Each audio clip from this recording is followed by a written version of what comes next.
Les élites de Jonquière en ont surpris plus d'un en fin de semaine dernière en atteignant pour la première fois la finale du Challenge Reebok disputé à Québec. L'équipe de Khalid Midget 3A s'est toutefois inclinée 7-2 en finale face au Blizzard du séminaire Saint-François. Je suis en compagnie de l'entraîneur-chef des élites, Danny Fortin. Bonjour, M. Fortin. Bonjour. Merci d'être avec nous aujourd'hui. Ça fait plaisir. Tout d'abord, M. Fortin, quelles sont vos premières impressions suite à la fin de semaine que vous venez de vivre? Bien, écoute, c'est sûr, c'est une belle fin de semaine. On ne pensait pas arriver jusque-là quand on est parti mercredi pour notre tournoi. On est satisfait de la performance qu'on a donnée tout au long de la fin de semaine. C'est sûr que le résultat de la finale est quand même sévère par rapport aux efforts et à la performance qu'on a pu donner. Le Blizzard de Québec ont une très bonne équipe. Ils nous ont pas forcément dominés, mais c'est vrai que le score montre quand même qu'il y avait une différence entre les deux équipes. Et là, avec du recul, la finale a été disputée dimanche. Quel point positif pouvez-vous retirer de l'expérience au complet, nonobstant le fait que vous avez perdu en finale?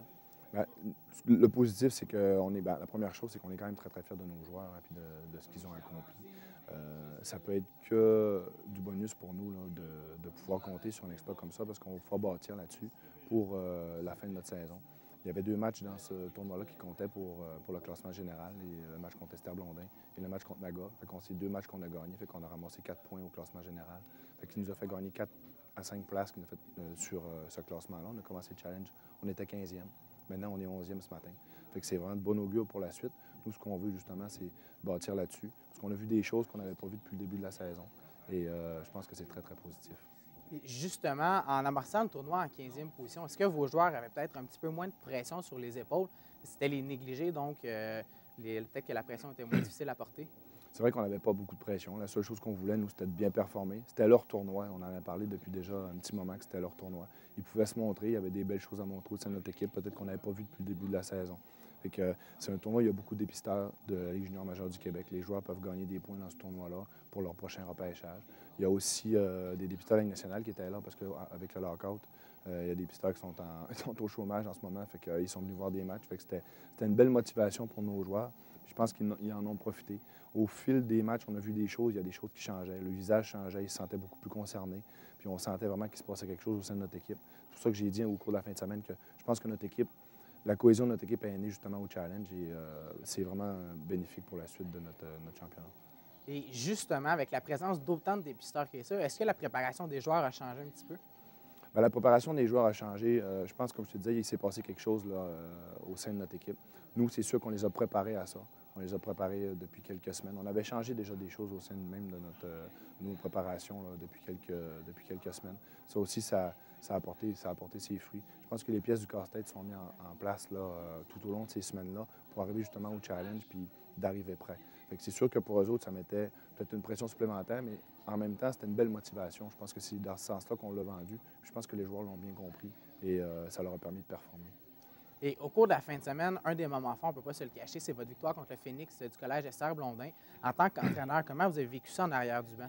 Bien, c'est sûr que c'est des belles émotions. Hein. C'est des choses comme je disais aux joueurs, on n'a pas l'occasion de vivre des émotions comme ça tous les jours.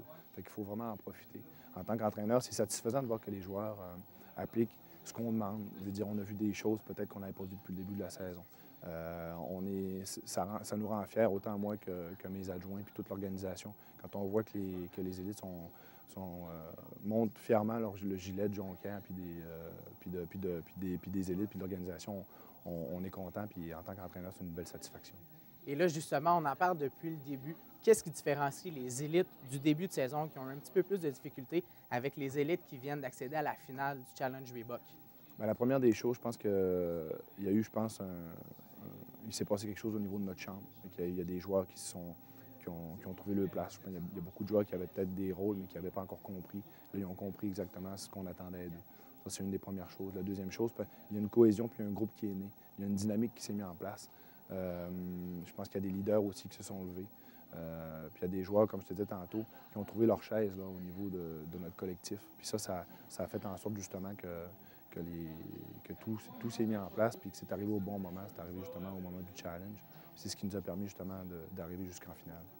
Et croyez-vous que des telles performances comme celles que vous avez eues en fin de semaine peuvent servir de tremplin pour les 2 mois qui restent à la saison régulière? C'est sûr que ça va nous servir. Je pense que les joueurs ont appris à gagner en fin de semaine parce que c'est pas tout de performer. Mais quand tu te présentes pour des matchs coup près comme un quart de finale, comme une demi-finale, il faut que tu apprennes à gagner ces matchs-là. Il faut performer, oui, mais il faut gagner. Fait que tu veux dire, nous, ce qu'on leur demandait, c'était ça. C'est-à-dire de performer, mais il fallait aussi apprendre à gagner. Fait que ce qu'on a fait en fin de semaine, on a appris à gagner. On sait comment faire maintenant pour gagner les matchs difficiles. Fait que maintenant, à chaque fois qu'on va se présenter pour les matchs jusqu'à la fin de la saison, parce que pour nous, on veut se qualifier pour les séries. Fait que tous les matchs vont être des matchs importants. Fait que maintenant, les joueurs savent comment se préparer, puis ils savent comment faire pour gagner ces matchs-là. Fait que pour nous, c'est intéressant pour le staff. Puis je pense que les joueurs ont pris beaucoup de choses par rapport à ça, puis je pense qu'on va avoir une belle fin de saison. Et là, vous avez passé le week-end à l'étranger. Est-ce que les joueurs ont hâte de retrouver le foyer des loisirs? Oui, les joueurs ont hâte. Puis on a des nouvelles du foyer. Normalement, on devrait y rentrer peut-être la semaine prochaine. Fait que ça aussi, ça va être positif pour nos joueurs de retrouver leur chambre, de retrouver leurs affaires. Moi, j'appelle ça notre petite maison là-bas parce que c'est vrai que c'est plus petit. On se sent chez nous. C'est que le Palais des Sports, c'est une belle patinoire. On était contents. On a été très bien accueillis par les gens là-bas. Mais on va quand même être très, très heureux. Puis ça va nous faire encore un petit boost en plus de retrouver nos affaires. Merci beaucoup, M. Fortin. Merci. Au revoir. Au revoir.